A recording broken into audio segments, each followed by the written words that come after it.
శ్రీమాత్రే నమః. భాద్రపద శుక్ల తదియ అనగా వినాయక చవితి ముందు రోజు షోడశోమ వ్రతం చేసుకుంటారు. ఈ వ్రతంను హరితాళి వ్రతం, సువర్ణ గౌరీ వ్రతం, తదియ గౌరీ నోము అని కూడా అంటారు. ఇప్పుడు ఈ వ్రతం కథ తెలుసుకుందాం. పూర్వము భరతఖండమున అవంతి దేశం ప్రద్యుమ్న మహారాజు పాలనలో ఉండేది. తన రాజ్యంను 4 పాదాల న్యాయంతో ఏల్చుండేవాడు. సువర్ణాదేవిని వివాహమాడను. ఎంతో కాలం గడిచినా సంతానం పొందలేదు.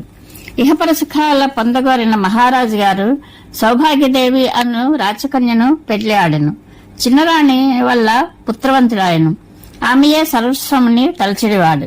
పెద్ద భార్య సువర్ణాదేవిని గొడ్రాలుగా ముద్ర వేసి ఊరి చివర పూరీలు వేయించి అందులో ఉంచాడు.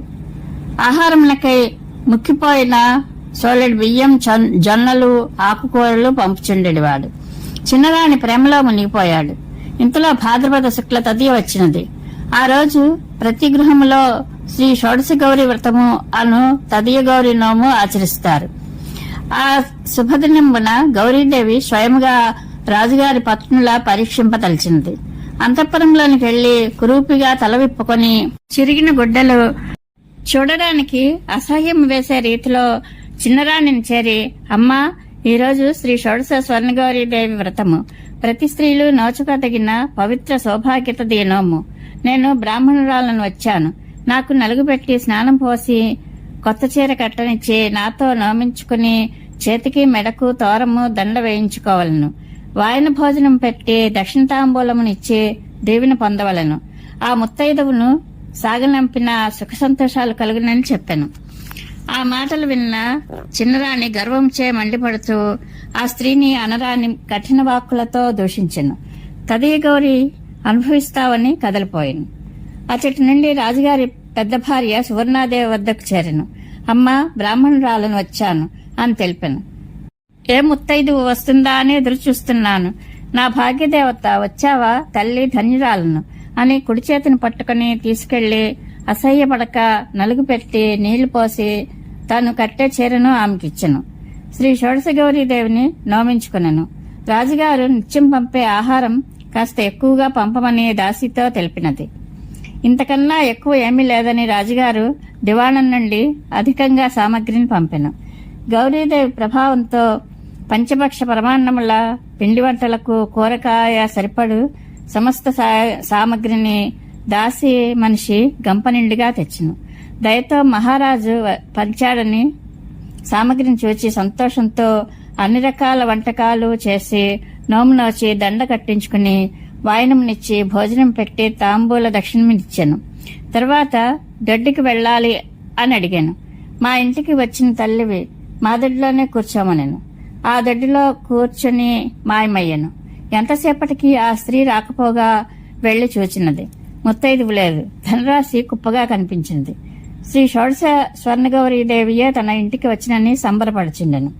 ఇంతలో చిన్నరాణి సౌభాగ్యదేవికి మతి చెల్లించి పిచ్చిదానిలా తల విప్పుకుని గుడ్డలు చించుకుని కేకలు వేస్తూ తిట్టుచూ నానా గొడవ చేయసాగెను. విసిగిపోయిన రాజుగారు ఇంట్లో నుండి తరిమివేసెను. సవతి సువర్ణాదేవి వద్దకు వచ్చి, అక్క, ఒక బ్రాహ్మణ ముత్తైదువును దూషించి వెళ్లగొడుతుని. దాని ఫలితము నా మతి చెల్లించినది. రాజుగారు తరిమివేశాడు. దిక్కుతోచక నీ వద్ద చేరాను అక్క అని దుఃఖపడాను. ఓదార్పుతో ఆమెయే శ్రీ షోడశ గౌరీదేవి విషయమంతా తెలిపాను. ఆ మాట విన్న సౌభాగ్యదేవి, ఆ గౌరీదేవి నాకెంతవరకు దర్శనమవుదో అంత పర్యంతం నిద్ర ఆహారాలు నాకు అక్కర్లేదని శబ్దం చేసి అరణ్యంలో నడవసాగాను. కనిపించే చెట్టును పుట్టను అడుగుతున్నది. దారిలో ఒక మామిడి వృక్షం చూసి, ఓ వృక్షములలో గొప్పదానా, నీవు షోడశ గౌరిని చూచితివా అని అడిగినది. కాని ఆ చెట్టు ఎవరో నేను చూడలేదని పలికింది. నా గతి ఏమిటో తెలుసుకోమని చెప్పింది. అటు నుండి నడవగా కొండ చిలువ చూచెను. దానిని కూడా అడిగాను. కాని చూడలేదని ప్రత్యుత్తరం ఇచ్చినది. నా కర్మ తెలుసుకోమని చెప్పింది కొండ చిలువ. మరికొంత దూరం వెళ్ళగా అచ్చట 2 కొలనులు కనిపించగా వాటిని చూచి, మీరు తదియ గౌరిని చూచితిరా అని అడిగినది. అవి మేము చూడలేదని తమ బాధ వెలిపుచ్చినవి. ఇంకా కొంత దూరం నడవగా నిలువెత్తి గడ్డిలో ఒక ఆవు, గాడిద తిరుగాడ్చు కనబడినవి. తమరైన షోడశ గౌరిని చూచితిరా అని అడిగినది. చూడలేదని మా గతి తెలుసుకోమని చెప్పినవి. నడక సాగించగా ఆకాశంలో వ్రేలాడుచున్న 2 రోకళ్లను చూచి, మీరు తదీగౌరీదేవిని చూచారా అని అడిగినది. మేము చూడలేదు, మా అవస్థ తెలుసుకోమని పలికినవి. మరికొంత దూరం వెళ్ళగా పొయ్యి పైన కాల్చున్న రొట్టె పెనమును చూచి, నీవైనా షోడశగౌరిని చూచినావా అని అడిగినది. చూడలేదు, నా గతి తెలుసుకోమని వేడుకున్నది. నడవ ఓపిక లేక ఉత్తరేణి వనంలో పడి మూర్చిపోయినది.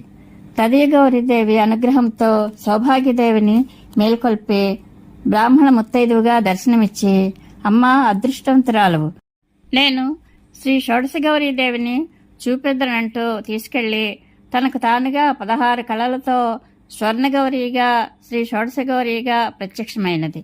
అమ్మవారి దర్శన భాగ్యంతో పునీతురాలై అచ్చటనే ఆకులు పూలచే భక్తితో పూజించినది.